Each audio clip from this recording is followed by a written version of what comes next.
Pakistan super league season 10 के match number 14 में पेशावर ज़ल्मी ने लाहौर कलंदर्स को ना सिर्फ आज वन साइडेड शिकस्त दी है, बल्कि पाकिस्तान क्रिकेट टीम के साबिक कप्तान बाबर आजम ने, जो इस पीएसएल में अभी तक परफॉर्मेंस नहीं दे पा रहे थे और उनके कैरियर को लेकर कई क्वेश्चन मार्क जो हैं वो पुट किए गए थे और कहा जा रहा था कि बाबर आजम जो हैं वो डन एंड डस्टेड हो चुके हैं। आज उन्होंने ना सिर्फ लाहौर कलंदर्स को उनके होम ग्राउंड पर जनाब शिकस्त से दो चार किया है, बल्कि जिस तरह से उन्होंने अपनी इनिंग्स को बिल्ड किया, जब अर्ली ऑन विकेटें गिरी, साइम अयूब बड़ी जल्दी चले गए, टीकेसी जो है वो 0 के ऊपर आउट हुए, लेकिन फिर भी पावर प्ले के अंदर भी बाबर आजम जो है उन्होंने रन स्कोर किए। और इसके अलावा मैच के आगाज में ही जब लाहौर कलंदर्स जो है वो बैटिंग कर रहे थे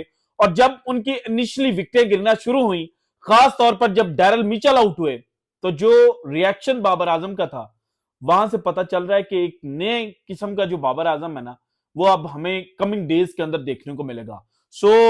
इससे पहले कि लाहौर कलंदर्स वर्सेस पेशावर ज़ल्मी मैच के अंदर क्या कुछ हुआ, बाबर आजम ने किस तरह से जनाब दुनिया क्रिकेट को हैरान करके रख दिया और यह बताया कि जनाब एक नई तर्ज का बाबर जो है वो आपको कमिंग डेज के अंदर देखने को मिलेगा। ये डिटेल सामने रखने से पहले एक जनाब स्टोरी बड़ी इंपॉर्टेंट है, और इस वक्त भारतीय मीडिया के ऊपर ज्यादातर ये जनाब खबर चल रही है और कहा जा रहा है कि बीसीसीआई जो भारतीय क्रिकेट बोर्ड है, उन्होंने एक खत लिखा है आईसीसी को, और इस खत के जो मंदरजात है, जो इस खत का कंटेंट है, उसके मुताबिक पाकिस्तान क्रिकेट का खात्मा होने जा रहा है। जब मैंने भी ये खबर सुनी, मैं भी एक दफा हिलकर रह गया, परेशान हो गया कि यार ये पाकिस्तान से क्रिकेट का खात्मा, मगर कैसे। और जब डिटेल स्टोरी जाकर मैंने रीड की ना, तो मुझे ये पता चला कि गोदी मीडिया जनाब अपने मुल्क के अंदर ये चूरन बेच रहा है कि देखें पाकिस्तान और भारत के दरमियान जो कुछ भी इस वक्त चल रहा है ना, उसका सबसे ज्यादा नुकसान पाकिस्तान को उठाना पड़ेगा। और जो सिंतास मुआहदा यानी कि इंडस वाटर ट्रीटी को हमने खत्म किया है, मुअत्तल किया है, इसके बाद अब जो पाकिस्तान के ऊपर दूसरा बड़ा जनाब जो पहाड़ हम गिराने जा रहे हैं ना, वो पाकिस्तान के साथ हम क्रिकेट ना खेलकर पहाड़ गिराएंगे। तो भाईजान, जिसके पास भी थोड़ा सा भी दिमाग है ना, वो ये बात बखूबी जानता है कि ये जो भारत क्रिकेटिंग वर्ल्ड के अंदर आईएमएफ बनकर बैठा हुआ है ना, कहता है कि हमारे पास बड़ा पैसा है, हम पैसे की बुनियाद पर कुछ भी कर सकते हैं, और नो डाउट ये करते भी हैं। अभी चैंपियंस ट्रॉफी की एग्जांपल सबके सामने है। लेकिन ये पैसा आता कहां से है? जो ब्रॉडकास्टर्स जिनके कंधे के ऊपर जनाब तलवार रखकर भारतीय क्रिकेट बोर्ड चलवाता है, वो ब्रॉडकास्टर्स की डिमांड क्या है, ये गोदी मीडिया अपनी आवाम को नहीं बता रहा। लेकिन मैंने जनाब इंपॉर्टेंट समझा कि आपके सामने डिटेल्स रखूं। तो भाईजान बात यह है कि मीडिया के ऊपर और खास तौर पर जो भारत के अंदर एंटी पाकिस्तान और एंटी मुस्लिम सेंटिमेंट्स हैं, उनको शांत करने के लिए और पॉलिटिकल कैंपेन के लिए तो ये नारे लगाए जा सकते हैं कि पाकिस्तान से क्रिकेट का खात्मा होने जा रहा है, लेकिन हकीकतन ऐसा कुछ नहीं होगा। मैं इस व्लॉग के अंदर जो पॉलिटिकल हिस्ट्री है ना इंडिया की, और खास तौर पर जो मोदी साहब की पॉलिटिकल हिस्ट्री है, ये आपके सामने वन बाय वन रख सकता हूं, लेकिन अच्छा नहीं लगता कि जनाब मैं क्रिकेट के ऊपर व्लॉग करने आया हूं और मैं पॉलिटिक्स जो है उसको डिस्कस करना शुरू कर दूं। सो इसलिए एक अलग पॉलिटिकल चैनल जो है उसके ऊपर मैंने कल जनाब एक डिटेल्ड वीडियो जो है वो पाकिस्तान और भारत के दरमियान जो कुछ चल रहा है, इसमें पाकिस्तान का नुकसान होगा या भारत का नुकसान होगा, इसके ऊपर अपलोड करनी है। सो वो वीडियो का जो लिंक है वो मैं अपने इस चैनल के ऊपर शेयर करूंगा। सो इंपॉर्टेंट पॉइंट आपके लिए ये है कि अगर आप वो पॉलिटिकल वीडियो देखना चाहते हैं तो चैनल को सब्सक्राइब कर लें, और इसके अलावा घंटी वाला बटन दबा लें, ताकि जब भी मैं उस वीडियो का लिंक पोस्ट करूं तो आप तक जो जनाब नोटिफिकेशन है वो पहुंच जाए और आप वो वीडियो जो है वो देख सकें। अब आते हैं जनाब जो पाकिस्तान और भारत के दरमियान चल रहा है। तो सबसे पहले देखें 2012 के बाद जो ब्रॉडकास्टर्स ने अन्यवा पैसा फेंकना शुरू किया है ना आईसीसी इवेंट्स के अंदर, तो उसमें एक पॉइंट इंक्लूड किया गया कि जब भी आईसीसी इवेंट होगा उसमें पाकिस्तान और भारत का एक मैच लाजमी होगा। और पाकिस्तान क्रिकेट की जो हालत है, हम चूंकि मोस्ट ऑफ द टाइम्स जो नॉकआउट स्टेज है उसके लिए क्वालिफाई नहीं कर पाते, तो फिर जो आईसीसी है उन्होंने पैसा बनाने के लिए जो पाकिस्तान और इंडिया का ग्रुप मैच होता है ना, ये डिजाइन किया।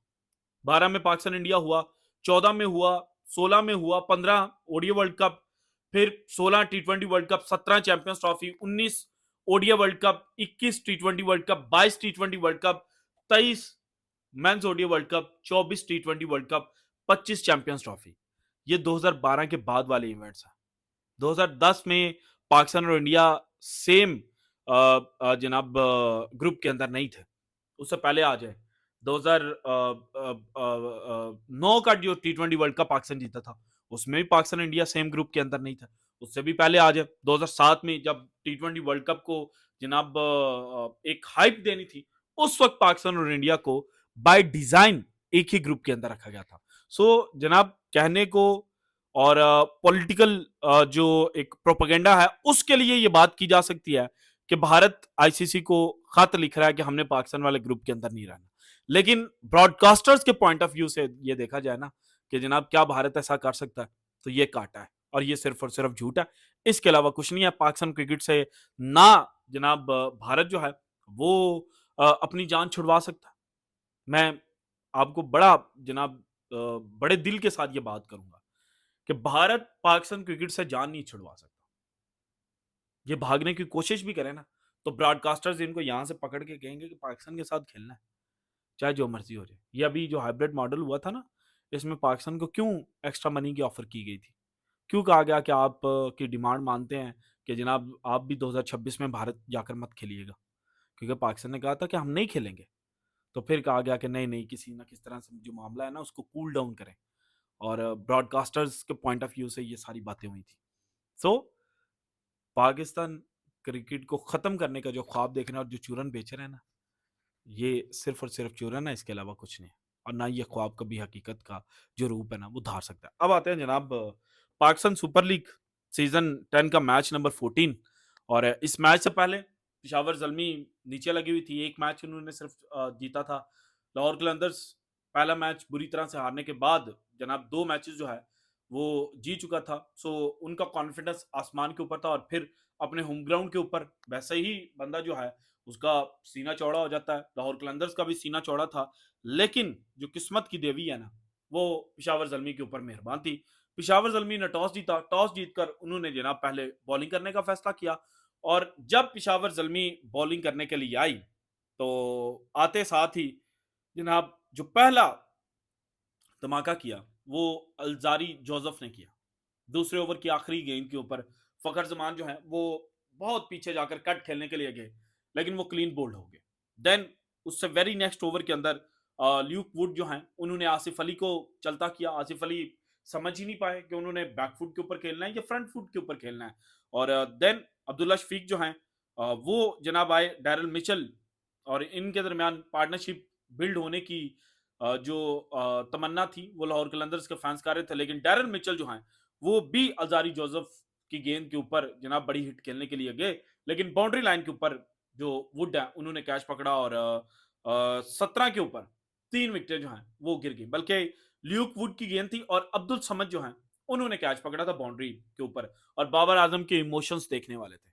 बाबर आजम जैसे ही गेंद ऊपर गई, गेंद की तरफ नजरें थी, और जैसे ही अब्दुल समद ने कैच पकड़ा तो जो उन्होंने सेलिब्रेट किया ना, ये रिसेंट टाइम्स के अंदर इस तरह से बाबर आजम सेलिब्रेट करते हुए दिखाई नहीं दिए थे। सो दैट मीन्स कि बाबर आजम जो है उनका कॉन्फिडेंस वापस आ रहा है। वो जनाब अब फील्ड के ऊपर जो इमोशंस पुराना बाबर था जो शो करता था चीजें, उसने अब दोबारा दिखानी शुरू कर दी है। इसके बाद जनाब अब्दुल्ला शफीक जो है वो अजारी जोसेफ के हाथों आउट हुए। ल्यूक वुड जो है उन्होंने कैच पकड़ा। 21 के ऊपर 4 खिलाड़ी आउट होने के बाद जनाब जो लाहौर कलंदर्स के कप्तान है ना शाहिन शाह अफरीदी साहब, वो सिकंदर रजा बट से ऊपर बैटिंग करने के लिए आ गए। और मैं हैरान हुआ और परेशान भी हुआ कि जनाब देखें, तुक्का आपका एक दफा लगता है, मैक्सिमम 2 दफा लग जाता, इससे ज्यादा आपका तुक्का नहीं लगता। अगर शाहिनशाह अफरीदी ये समझता है ना कि जनाब वो शाहिद खान अफरीदी के दामाद हैं और शाहिद खान अफरीदी के जो जनाब करेक्टरिस्टिक्स हैं वो उनके अंदर हैं, भाईजान ये गलत बात है। शाहिद अफरीदी एक ही था, वो शाहिद अफरीदी था जो मैच में आकर जनाब जान डाल देता था। शाहिनशाह अफरीदी शाहिद खान अफरीदी की तरह हिटिंग नहीं कर सकते। हाँ, आप इक्का दुक्का कभी कभार तुक्का लग गया तो कर सकते हैं, इसके अलावा कुछ नहीं है। और ये प्रॉपर गेम थी, और ये लीग क्रिकेट से आपको मैच अवेयरनेस मिलती है, गेम अवेयरनेस मिलती है। लेकिन लाहौर कलंदर्स रिपीटेडली गलतियां कर रहे हैं। वो जनाब याद कर रहे हैं कि वो शाहिनशाह अफरीदी जनाब डेविड विजय से पहले बैटिंग करने के लिए आगे थे और उन्होंने तबाही मचा दी थी। भाईजान वो हो चुका है, वो माजी का हिस्सा है। लेकिन उसकी बुनियाद पर मुसलसल ऐसी गलतियां करना, ये जनाब लाहौर कलंदर्स को भी हर्ट करेगा और शाहिनशाह अफरीदी की जो बजाते खुद गेम है ना उसको भी ये हर्ट करेगा। देन जनाब शाहिनशाह अफरीदी अली रजा को उन्होंने एक छक्का लगाया, लेकिन वो एच के ऊपर छक्का लगा था। एक छक्का बाद में जनाब उन्होंने लगाया कैच ड्रॉप होने के बाद, लेकिन अगर कैच ड्रॉप ना होता तो देन माइकल ओवन ने वो कैच अगर पकड़ लेते तो शाहिनशाह अफरीदी तो फिर 10 रन के ऊपर जनाब घर को चले जाते। लेकिन फिर भी 16 रन उनके खाते में, सिकंदर रजा बट बड़ा अच्छा खेले। शाद हुसैन जो है उन्होंने भी एक छक्का लगाया। देन हारिस रऊफ उन्होंने सिकंदर रजा बट का साथ दिया, आसिफ अफरीदी ने भी साथ दिया। लेकिन at the end of the day Lahore Qalandars जो है वो सिर्फ और सिर्फ 129 रन स्कोर कर पाए, बल्कि 128 के ऊपर विकेट गिर गई थी। देन जनाब जब team Peshawar Zalmi dressing room की तरफ जा रही थी, देन बार जो है उन्होंने इशारा किया कि लास्ट बॉल जो है वो नो बॉल थी और 129 रन जो है वो लाहौर कलंदर्स के खाते में गए। देन 130 रन चेज करने के लिए जैसे ही लाहौर कलंदर्स जनाब पेशावर जलमी बैटिंग करने के लिए आई, लाहौर कलंदर्स डिफेंड करने के लिए आए, तो पहले ओवर के अंदर ही शाहिनशाह अफरीदी जो है उन्होंने साम अयूब को आउट किया। लगा कि शायद लाहौर कलंदर्स जो है वो शाहिनशाह अफरीदी की बॉलिंग की बदौलत जो मैच है वो जीत जाए, लेकिन लेकिन जनाब ऐसा नहीं हुआ। टेकी सी भी हारिस रऊफ के हाथों आउट हो गए थे, लेकिन फिर मोहम्मद हारिस ने एक छोटा सा कैमियो खेला और पावर प्ले के अंदर ठीक ठाक रन जो हैं वो पेशावर जलमी ने फट्टे के ऊपर लगा दिए। बाबर आजम बड़ा अच्छा पावर प्ले खेल कर गए और फिर जब मोहम्मद हारिस आउट हुए तो हुसैन तलत और बाबर आजम के दरमियान पार्टनरशिप बिल्ड हुई और बाबर आजम जनाब नॉट आउट 56 रन स्कोर करके गए, जबकि हुसैन तलत जो हैं उन्होंने भी एंड के ऊपर जो 2 चौके लगाए उनकी बदौलत वो भी 50 स्कोर करने में कामयाब हुए और 7 विकेटों से ये मैच जो है वो पेशावर जलमी ने जीत लिया है। और पेशावर जलमी पॉइंट्स टेबल के ऊपर अभी भी चौथे नंबर पर है, लेकिन अब उनके पॉइंट्स जो हैं वो 4 हो चुके हैं और उनका जो नेट रन रेट है वो भी मजीद जनाब बेहतर हो गया है। अभी भी वो माइनस में है क्योंकि पहले 2 मैचेस उन्होंने बुरी तरह से हारे थे, लेकिन अब ये नजर आ रहा है कि जो पेशावर जलमी है उनका कॉन्फिडेंस जो है वो बहाल हो चुका है। अब आते हैं जनाब बाबर आजम। देखें, बाबर जब कराची के अगेंस्ट कराची में खेले ना और जिस तरह से उन्होंने आगाज किया पावर प्ले के अंदर, जिस तरह से सुस्त बैटिंग की, तो सब ने कहा कि जनाब ये मॉडर्न डे क्रिकेट नहीं है। और बाबर आजम अभी भी सेल्फिश अप्रोच के साथ बैटिंग करते हैं, लेकिन मैंने उस वक्त भी कहा था कि मुश्किल कंडीशंस में मुश्किल विकेट के ऊपर बाबर आजम ने अर्ली ऑन टाइम स्पेंड किया और बाद में उन्होंने एक्सेलरेट किया। हाँ, वो खुशदिल शाह की गेंद पर जनाब बहुत ज्यादा बैकफुट के ऊपर जाकर खेलने के लिए गए और बल्ला जो है उनका बिल्कुल जनाब टर्न हो गया था उनके हाथ में ही। अगर वहां बाबर आजम आउट ना होते तो मे बी वो मैच का जो एंड रिजल्ट है वो डिफरेंट हो सकता, लेकिन that was a part and parcel of the match. लेकिन अब इस मैच के अंदर साइम और टॉम कलर कैडमोर जल्दी आउट हो गए, फिर भी बाबर आजम जो है उन्होंने रन मारे, पावर प्ले के अंदर भी रन मारे। एंड के ऊपर बंदा स्ट्राइक रेट देखकर कह सकता है कि बाबर आज फिर स्लो खेला, लेकिन 30 गेंदों के ऊपर बाबर आजम 46 रन कर चुका था। उसके बाद फिर बाबर आजम जो है वो बिल्कुल जनाब स्लो खेल रहे थे और जो हुसैन तलत है उनको रन करने की अपॉर्चुनिटी प्रोवाइड कर रहे थे ताकि उनकी जो हाफ सेंचुरी है वो कंप्लीट हो जाए। लेकिन ओवरऑल बाबर आजम के इमोशंस, बाबर आजम का जो एक स्टाइल था वो आज माजी वाले बाबर आजम का देखने को मिला है, जो कि पाकिस्तान क्रिकेट के लिए एक पॉजिटिव इंडिकेशन है। This is it from today's episode. अगर आपको वीडियो पसंद है तो लाइक कीजिएगा, ज्यादा से ज्यादा शेयर कीजिएगा और अगर आपने अब तक चैनल को सब्सक्राइब नहीं किया तो कर दें। शुक्रिया, अल्लाह हाफिज।